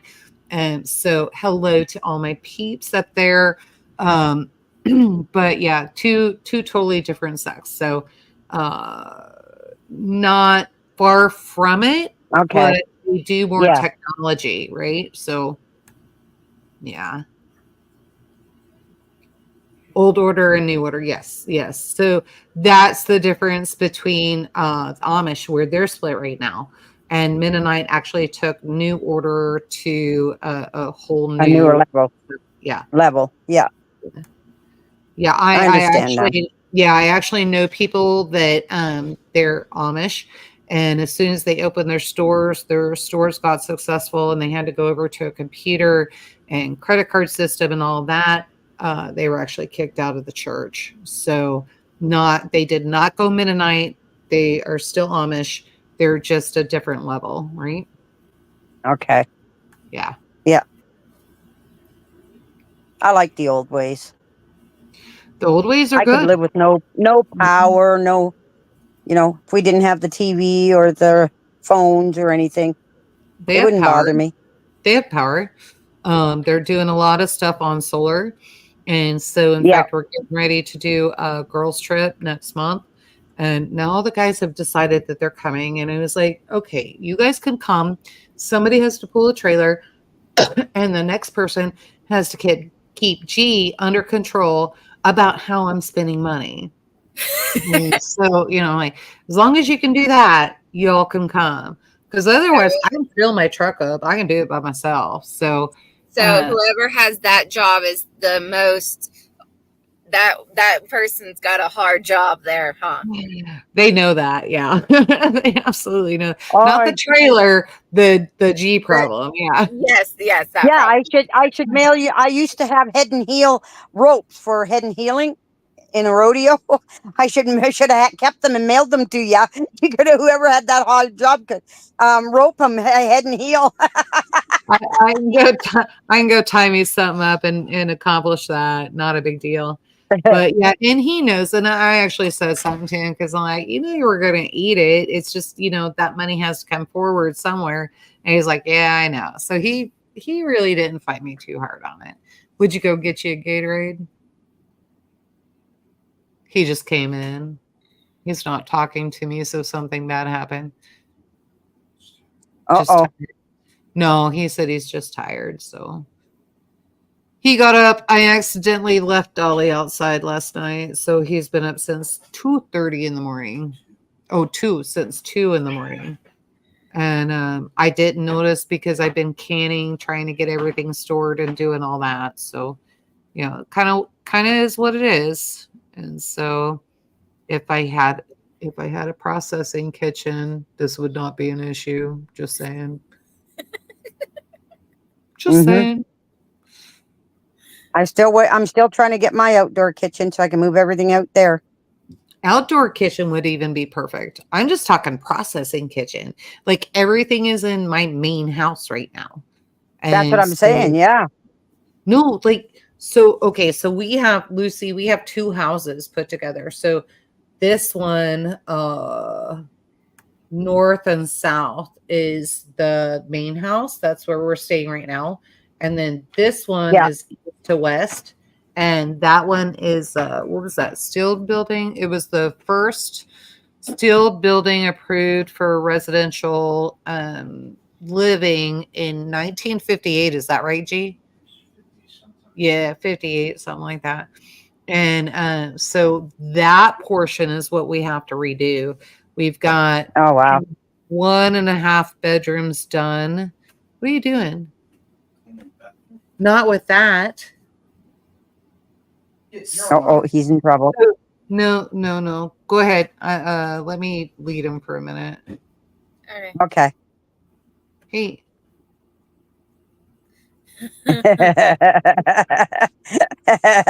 She's leading them and get in the other room. That's what it looks like. He's getting ready to go clean the bathroom. The problem is you look so cute. All you saw was this arm going, and you're telling him to get in that other room where you belong. No, he's actually trying to. I don't know what he did, but I think he's trying to help me out. But I do bartender's helper around here, especially for my sink because I have the white porcelain cast iron sink, and so I use that for that, and then the bathtub the same way. And so he went and grabbed that, and I said, "What are you doing with that?" And he goes, "I'm gonna go clean the bathroom." I'm like, "No, not with that. You're not." And then he was okay. And so I said, "Go grab that one." I meant for him to grab the kaboom, but instead he grabbed the bleach, and so the Clorox.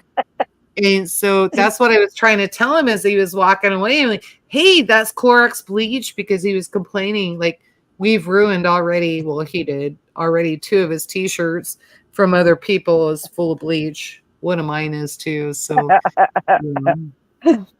anyway. I've ruined a lot of shirts with bleach. Yeah. Bleach it's so good, but it's so bad. Yes. Yeah. It really is. Oh, So the vinegar, I don't know. So I was telling you I got the vinegar out from SRF. Literally Yeah. had lids and rings and everything in there. I ended up having to put them in the recycle bin. Like it literally rusted through. Oh, And wow. so yeah, G's like, did you check? Maybe you need to dilute that. I'm like, hell no, I'm not diluting that. That's a good cleaner. We're just Yep. gonna leave it the way it is. So Oh, yeah. Yeah, I have 1 jar of I'm making apple cider vinegar, and tomorrow I take it and I strain it, put it in a preserving jar, and then I put it away for my 4 to 6 months. That's my first batch I've ever made, so we'll see how it nice. turns out. It'll be beautiful. You'll love it. I have a jar, like a bottle of that I bought, and it's cider vinegar with the mother in it, and it's not Sprague's, it's another type, another name, but on the label, all it is cider vinegar with the mother. That's all it says on it. It doesn't have So no really preservatives, raw. no It's really nothing. raw apple cider vinegar. That mother is not going to do you any good. Nope. So Okay. all that mother means is that it's pure and that kind of thing. I've got it in all of my stuff, my pure vinegar as well. So yeah, so it's in everything. The only thing it's not in is the rose vinegar. And Okay. but I also haven't been through all of the flowers and that kind of thing to see if anything's building up there. So Yeah. I'll let you know in a few weeks. But yeah. G is like, can you take that and put it in bottles and sell it? I'm like, yes, I can. Problem is trying to get bottles between tomorrow and Wednesday is going to be a nightmare. So Yeah. look at that. Skeins girl's like, we'll build you one. Yeah. I'll be right there. We're going to build you one because she knows she can use it. That's why. She's like, 30% vinegar. With 30% vinegar. Yeah, a lot of people That'll were really asking me about sterilize. that. Yeah, a lot of people were asking me about that, and I was like, I mean, all day long I can do my own vinegar, and mine is going to be more potent than what you can get at the store. And they're like, how do you measure it? Well, you got to get a gauge. Anybody can get those Yeah. gauges right off of Amazon. So grab those. If you're not an Amazon person, go to where do you get your beer and wine stuff? What's that called? Your tools for beer and wine? Northern Brewing Company. So Yeah, but I thought there was something local here. brewing store. Okay, so a brewing store, they'll have Yeah, those we got gauges. lots of those here. Yeah, so just go get a gauge from there. Not a trick. Well, yeah, right. had- I knew it's a hydrometer. I was just trying to figure out where to get people to be able to find it locally. But yeah, Mhm. yeah. Kidding toilet paper. Paper. Gross. I just use some mullein leaves. It's just as good, nice and soft. Now, do you have mullein growing at your place, Yoda? Yeah, I do. Okay. Yeah, we've got Jonathan brought us some mullein from his property up here in Kansas, and then we've got a few other mullein plants and that kind of thing. But I got a quarter. mullein, My mullein plant went to seed, and I cut it off, and I broke it up into a paper bag, and I got a quarter of a paper bag right full of mullein seed. I was told that's gold for trading. it is. But let me show you something else. Oh, you got lots of mullein leaves. Yep. It's all mullein. All right. All tobacco and medicine. And so I have, I've got mine all dried and in jars, in preserving jars, in quarts. Yeah. So neighbor Chris, and I think sometimes, I know Levi's with them all the time, and then maybe Cowboy, he works sometimes for them. If they come across a mullein patch, because we have a lot of it around here, it just grows wild. And in fact, they found a few hundred acres that's all railroad, not sprayed, nothing's happening to it. And they'll go in and pick just for me to do tobacco and medicine and stuff for them. So that's actually, I'll do something with that. And then Chris will get 50% and I'll get 50%. So I was just waiting for it to dry, and it is dry. I did Well, try to that's take good. some. Yeah, I did try to take some and do the whole tobacco. It packs way too tight. And so I need to get a tobacco shredder. And so Yeah. that's on my radar. So I'll have to get one of those. But Those get tall, don't they? the Mullen. Mullen, Yes, oh they do. I yeah. actually Yeah. had to look it up and see what it looks like. We don't have those. I've never seen that before. It's great medicine. And so yeah, you Ashley, you guys could probably grow that down there. Yeah. Not gonna lie. Yeah. It'd be good Yeah. weather for it. Yeah. Yeah. Wow, It grows there's a even lot like marijuana, so yeah, huh? there's even a picture here with the lady standing next to it, and it's taller than her. So that's probably older than 2 years. So the best medicine is first and second year. So you need to be careful of that. Yeah. The one that Yeah, I picked this year, the seeds off it and all my leaves off it, it was the second year because I found it last fall in one of my garden beds. And I took it and I put it in a pot and put it in my greenhouse in soil. Well, I brought it out and it was growing this spring. So I put it in one of my big pots and that's when it grew. And it was about 7 feet tall, 6, 7 feet tall. And I took the seeds off it. I've got about a quarter bag, a brown paper bag of seeds. So now I'm just going to start a spray it couple. wherever you're not going to mow. Yeah, spray it wherever you're not going to mow because it's going to look like a weed and you have to fight yourself not to take it out. But Yeah. Is it always a yellow flower? Yeah. Well, no. It is here. So it is a yellow flower here. Here it is too. Here in Canada. Oh, it is. It is in Canada. Yeah, yellow flower. Okay. Because there's another picture here. It's purple. But most of the pictures are all yellow. Send me the purple one. I've seen some purple flowers that I've been kind of looking at lately. I saw them this year. I'm not going to be able to see them again until next year. I'm questioning that one. It looks like mullein. I don't think it is mullein. I think it's something else. No, send it to me. Text it to me, will you? Yeah. Yeah, no, that's something else. And that's the one I've been eyeballing. So now, do you have primrose that grows there? Yeah. Yeah. Okay. I know it's all just all over the place. It's coming up like crazy, and I've never had it here before. I've seen it other places, but it's growing like crazy here now. Last year and this year has been overwhelming as far as the medicine and things that we can get out. And if God's telling you anything, you need to be harvesting and getting that stuff put up. But yeah, because there's things if you don't know what you're doing, then you're not really grabbing it, right? Even Garen, I noticed this year, Garen's like, okay, wait, is that goldenrod? And I'm like, yes. He's like, do you want me to start picking that up on my morning walks? I'm like, yes. And so my whole back area behind my barn always comes up as goldenrod. And then that other plant we talked about, to me, I can't remember the name of it because I have it on my phone, but I always the hummingbirds love it. They're little orange flowers and they look to me like a wild snapdragon. Mm-hmm.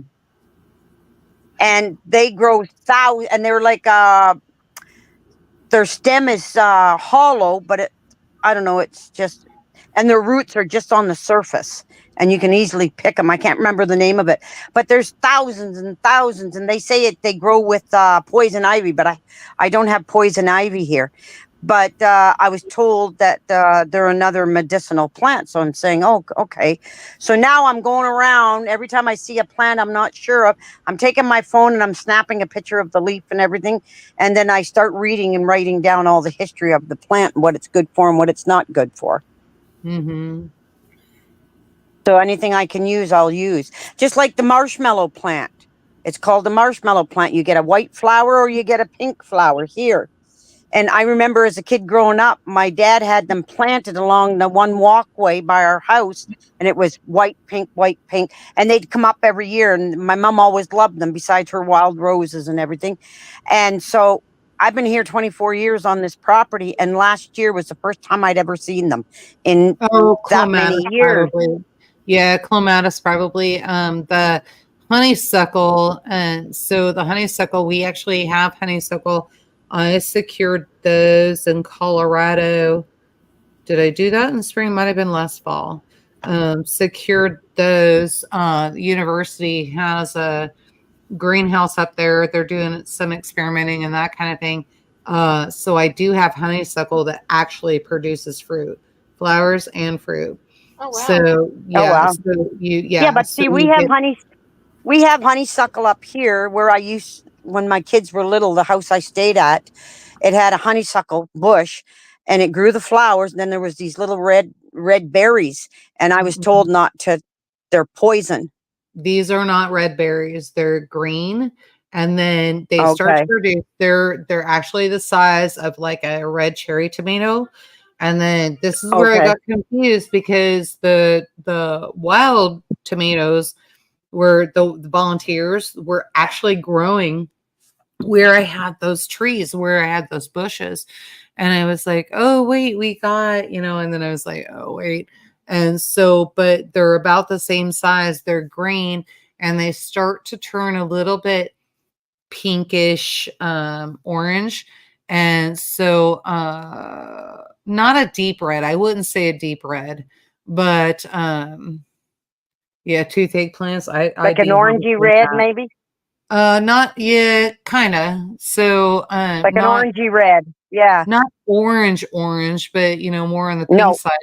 And Yeah. those were pretty good. If you could get to the one before the birds did, so I got to nut those Yeah. next year.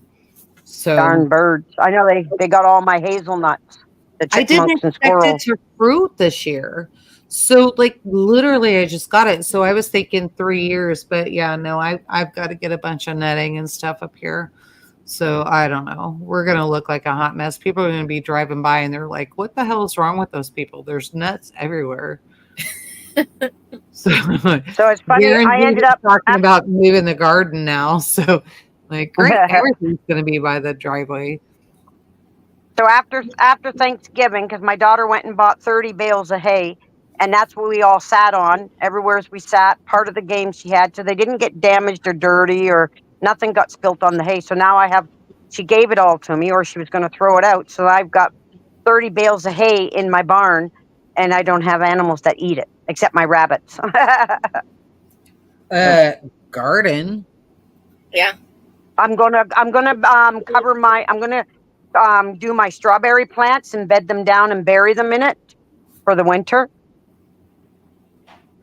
So I'm going to clean them all up and make sure there's no weeds and everything. And I had them done in straw when I first planted them, and I'll never use straw again because it grew so much. So Just drove me nuts. you've got the greenhouse. Have you thought about, since fishing and all that stuff, have you thought about a worm garden? Yeah. Worm bed? Yeah. I had, it's funny because you say that. I had a bucket in my house and I had dewworms. I picked off my lawn and I threw them in the bucket in with some dirt. Then I started feeding them, right? And I had a bucket all winter. Grinds, pea grinds, yes. Yeah. And towards the spring, my grandson says, we can't pick dewworms. They're not out yet. I said, who wants to pick dewworms? I said, so I pulled the bucket out. I said, let's see if mine are still alive. And I opened the bucket and everything was down and it was all worm castings. And I said, just wait a minute. And I put my hand in and they're right just crawling. I said, but you can't have them. They're mine. But then I saved the worm castings from it and everything because I used it in the garden. And but the thing is, my beds in my greenhouse have worms in them. Well, but you could actually make a separate bed. I want to say, I think G did a video on it. And so it's raised up and then, I don't know how to explain it. I have a black container that was given to me, a big tall one, like a garbage can. It has a lid on it with a hole in the center. And ours is I was not like told that. it, yeah, and I was told it was for putting worms in and keeping them throughout the winter. Yeah, so But it ours gets is so not like cold, I that. thought they'd all freeze. Well, that's what I was saying, like with the hay bales and that kind of thing. So you weren't wanting to just get rid of them. So that's what G has to do. He takes the hay bales and then puts them around the worm bed, and that keeps them insulated so they stay alive. Yeah. But I can go when we cut our lawn in the spring. I can go late at night, about 11 o'clock at night when it's dark and there's a bit of a dew. I can go and pick myself 10, 15 dozen worms at any time off my lawn. Right. Right. Oh, did you see what Rabbit said too? Yeah, put some holes in that and do potatoes. Yeah. Yeah. You could do that all year. Then we'd Yeah. be getting us some Canadian potatoes. You never know, eh? Hey, I'm proud. I grew some sweet potatoes. They're not very fat around. They're really long. Some of them are a foot long. But you know what? I cooked some of those small little skinny ones up. I cooked them and they were so delicious. So now I'm saving some of the little roots so I can redo my get more again for next year, my slips, and then I'm going to grow them again. But I've got the bed that I used for my watermelon. I'm cleaning that all out. I'm filling that with chicken manure. Then I'm going to put, actually, I'm going to put some of the hay on top, and then I'm going to put fresh new soil on top, and I'm going to let that rest for the winter. And then I'm going to turn that into, and I'm going to put a lid on top, and I'm going to use that for my sweet potato bed. Yeah. So Rabbit just made a comment. He said, I use 30-gallon trash cans to raise black soldier fly larvae for my chickens. They love them. So that's very interesting. We have a friend. So Porterhouse and Teal, you can go check out their channel. And Porterhouse, Eric actually has a really good deal. And he does it with a 5-gallon bucket and just puts scraps in there. And then they hit the larva and he's got holes in the bottom of it. He just shakes them out, and then the chickens and poultry and all that can go and eat them as they want. I'll tell you something. Many years ago, my husband used to say this. When they used to want to go fishing down the creeks, they used to hang a carcass up over the water, and the larvae would drop, and the fish would feed on it, and you'd always come home with your catch of fish. Mm-hmm. That's how they used to feed the fish. Yeah. I had one of my big turkeys die. She was about 6 years old. Yeah, she was an old one. And the ducks, actually, I've got her in the barn. I had some of the turkeys in the barn were with my ducks. And my ducks kept pecking at her.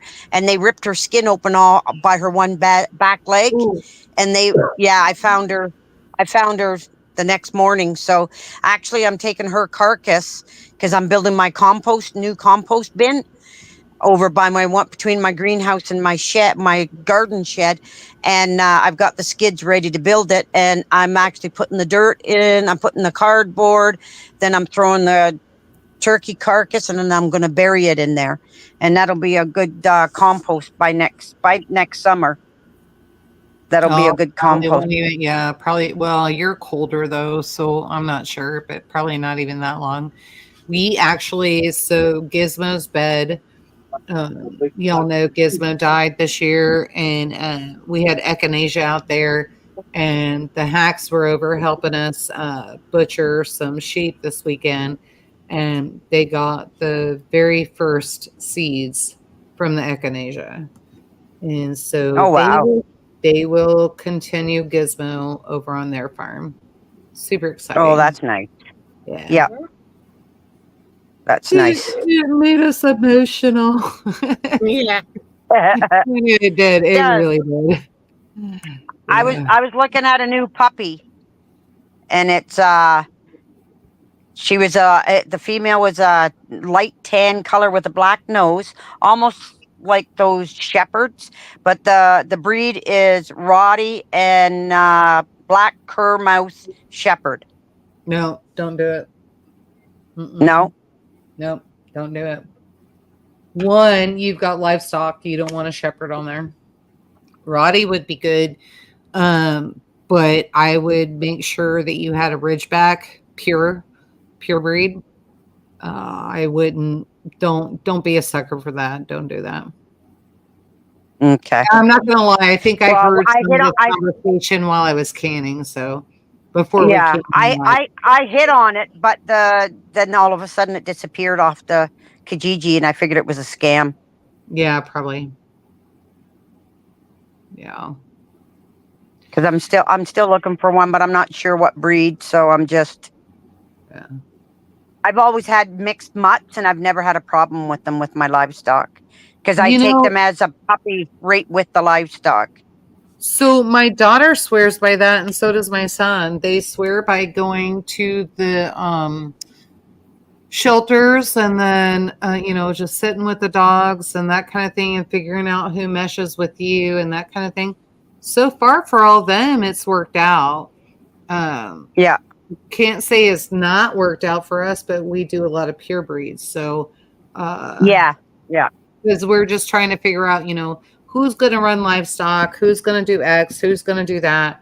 And so that's kind of what we're doing, but that's not working out so well. I'm not going to lie. But actually, the dog, my dog that just passed, we had his mother. She was just a tiny little black thing. My son had her, and where they were staying, they couldn't keep her, so they gave her to us. And she was a mixed breed. Her mother was Chihuahua Pomeranian. Her father was Black Lab Border Collie, and she was about the size of a Pomeranian, all black, but looked like a Chihuahua. You could see the nose as a black lab, but you know what? She was the best thing for my livestock down there. And the one horse that I did get, my first horse, he was a stallion. They were the two best friends. She would climb in his trough while he was eating, and if he wanted to eat where she was laying, he'd gently pick her up, lift her over, and take her to the other side, set her down gently so he could eat his hay. But then when we threw a big. So here's what I'm saying. Like, you are totally the only person that can go, I want this breed that can herd livestock, and I want this breed that can protect them, and I want this breed, and then you put them together and you get it. None of us get it. Yeah. None of us get it. So I just freaking laughing at this. Like, this is crazy. And even Rabbit, like purebred Roddy is the best. Ridgebacks are also good. Yeah. But yeah, Roddies have been around since the Romans were running cattle across the mountains. But the way I look at it, though, Lucy, Terminator could have got them through that. But the thing is, the way I look at it, okay, just to tell you, the way I look at it, out of all the years I've had dogs and around animals, I've taken them right from when I got them as puppies, no matter what breed they were, if they were a purebred, a mixed breed, or whatever. Even my little tiny terrier that was which was a silky terrier that was given to my husband for his birthday from his twin sister. We even had her trained, and all it was I took them every day as a puppy around my animals and I trained them with them. I worked with them, taught them what they could do, what I didn't want them doing, and I worked with them every day.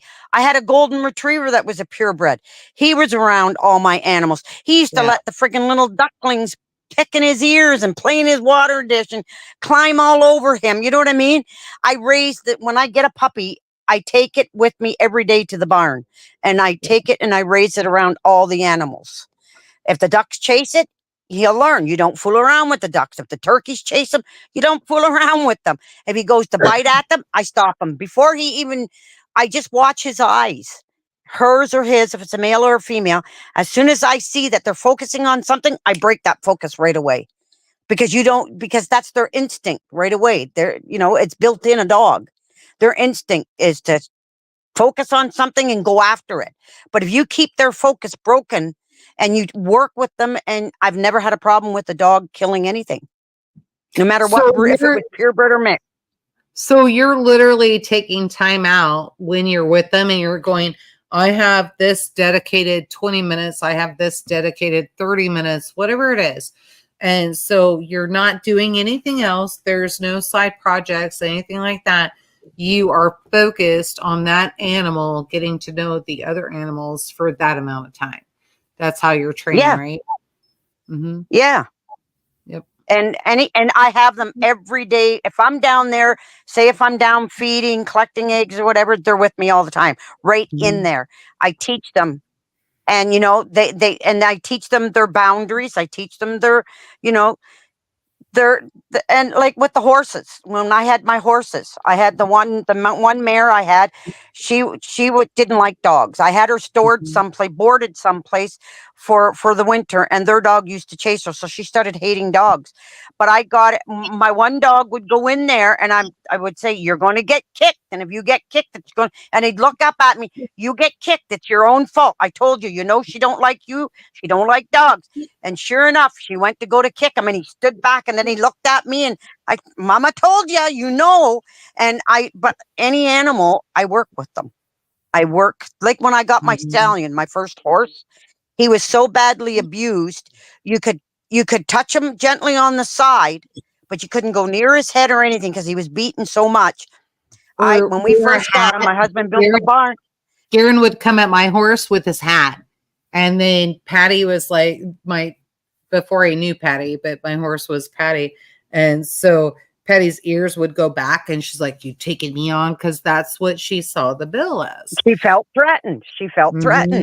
Yep. And my stallion, because he was beaten so bad, what I did the first 2 weeks when I got him, I put him in his stall, in his barn. My husband built a little barn for him. And I sat with him for 2 full weeks, just singing to him, sitting there. And I walked around, I never went near his rear end just because I didn't know if he kicked or anything. You know what? By the time I was done with him, he'd follow us around like there was no tomorrow. He was like in our back pocket. Right. And that's what you got to do. You got to take the time, and no matter what kind of animal, don't bother. I'll do it with a cat. Like my granddaughter's 2 kittens that she's got over there. Her cat had kittens. She got homes for some of them. And the female would never, ever come around anybody. I have her coming around me and running up to me all the time now. Like the feral cat that I brought from my son's wedding. We hid the 3 kittens in a box. My grandkids drive 2 hours away and they're in a box in the back seat. And the grandkids sneak them down to the barn so Grandpa don't see the kittens. 2 of them died. The last one is the big cat I had. My grandkids used to dress him up. He'd roll in your arms. You could carry him around like a baby all day. And this was a feral wild kitten. And the only bad habit he got was he clung to me, and I have large earlobes. He'd give me a hug with his paws, and he'd grab my earlobe and he'd suck on it like a kitten, like a baby sucking on a bottle. And I'd have to stop him. And as a full-grown cat, when he was 3-4 years old, he'd come and cuddle to me and give me that hug and sneak up there and grab my earlobe and start sucking it again. My husband used to laugh. That's what Garen hollers about. The cats jump up on him and they start kneading him like bread. He's like, I am not a loaf of bread. What the hell is wrong with you? Like, you did that. You told him it was okay. Like, it's all right. Hey, guys, it is almost 9 o'clock. We're at 8:52. Yeah, it's 10 o'clock here for me. Yeah. I got canning that I need to finish up. Everything's off. It's cooling down. But I do have to get that finished up because we got a trailer to load tomorrow. And then I will see most of you beautiful people in Kentucky this weekend. And LP, I'll have your poison. So we'll see. So when do you go to Kentucky? We leave Thursday morning. Okay, so you won't be on the live Thursday night. Okay. Yeah, well, if we can get there in time, maybe. So I'm not going to decline. I'm not going to accept yet. We'll see. If we can get there in time, we're planning on hopefully being there by 4. We have to get everything unloaded, set up for the canning class on Friday. If we get that done, check into the hotel, get all that done. And then I'm making lunch for everybody for Friday that's in my class. And so if I can get all of that done, yes, I'll be on. So Okay. we'll see. Just don't overdo it. Yeah, literally. Well, for lunch is just prepping, that kind of thing, for Friday, because you don't want anything to be soggy and that kind of stuff. So That's right. yeah, so it's just going to be prepping, because I'll do cookies, I'll do cinnamon rolls and all that. Like I said, we'll have bacon explosion, and like I said, we've got about 12 more spots open for the canning class. So if you guys think you might be there, go ahead and reserve. You can pay at the door. Not a big deal. I don't handle that. Shelly does, so you're going to have to go to Kentucky Sustainable Living, and her and Jason can figure that one out. But Okay. all right then. Why I know. can't that women, like, why do you have to be that person handyman in the stars? So if you're going to be handyman in the stars, then can I be me? Actually, go for it, girl. Yeah. Can we just like learn how to be adults and not be fucking dicks, and just figure out that people are in a different stage of their life, and some people had their homes burned down and they're trying to figure out how to do it without homeowners insurance and trying to get all that built. Can we figure out that other people are trying to figure out how to work along the way? Don't be a dick. That's the first rule of community, Guillermo. Don't be a dick. So you need to be thrown out. Too bad we don't have anybody in here that can do that. I know. Everybody went to bed. Yes. Hey. Rabbit's in here. Rabbit, oh, he's on your channel. He could probably do it for mine, but not on yours. Yeah, because I was thinking Rabbit had a blue wrench. But yeah, first rule of engagement for what we do is don't be a dick. So when you come on and you're going to be a dick, fuck you. Just saying. Oh, Moose Man's here. He did it. Yeah. Woohoo! Sorry, guys, that I got vulgar. But yeah, that crap pisses me off. You had every right. I didn't see the comment until she put it up. Yeah, don't ever judge where somebody is. I don't judge nobody. In a different stage of the journey. And so what the hell? We're all human. That assumption instead of, hey, can I come up to Canada and help you do drywall? I think I have somebody. I don't want drywall. Well, I don't want drywall in my house. Well, whatever, right? So maybe I can have this donated and that kind of thing, just don't. Yeah, he's a sniper. Thanks, I have to call on my daughter one shot. Hey, I like my maze. I get to chase mice and have fun. Yeah. It'll be done. It'll be done when it's done. I don't care what anybody says. I cannot believe you were still beating up mice after 2 days. Was it 2 days? It might have been 3. No, still. Garen's like, what is she doing? I'm like, she's fighting the mouse. She's trying to figure out where it was one day after, because it was on our live, yeah. But, yeah, it was. That was funny. And then I did it again. And I went flying off the bed. I went flying off the other side of the bed the one night. Oh my God. And I took out, to get the one, I took out my MacGyver knife out of my pants pocket, and I chased and I got it, and I zoomed right through the plastic, put a piece of tape on it. Oh my God. Oh. Hey. Bob Wave's still good. He's going to help. He said, don't make fun. He's coming to help. Yeah. Oh, it'll be done by next year. Yeah, there you go.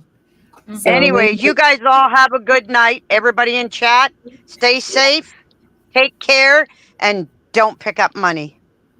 Oh, please do not pick up money. Be so careful what you pick up. This is not fun. And so thank God it was me and not a child. Could have been bad. Yes. So you guys, until tomorrow be at least 1% better than what you were today. Lucy, until next time. Yeah. What do you mean, yeah? Until next time. Go live a life done free. There And you have go. a blessed Take care, year. everybody. All right. I don't want to smile. My tooth is gone. Nobody cares. Halloween. We're not Halloween. judging. Quit. All right. I know. Love you guys. Talk to you later. All right. Bye-bye. Bye.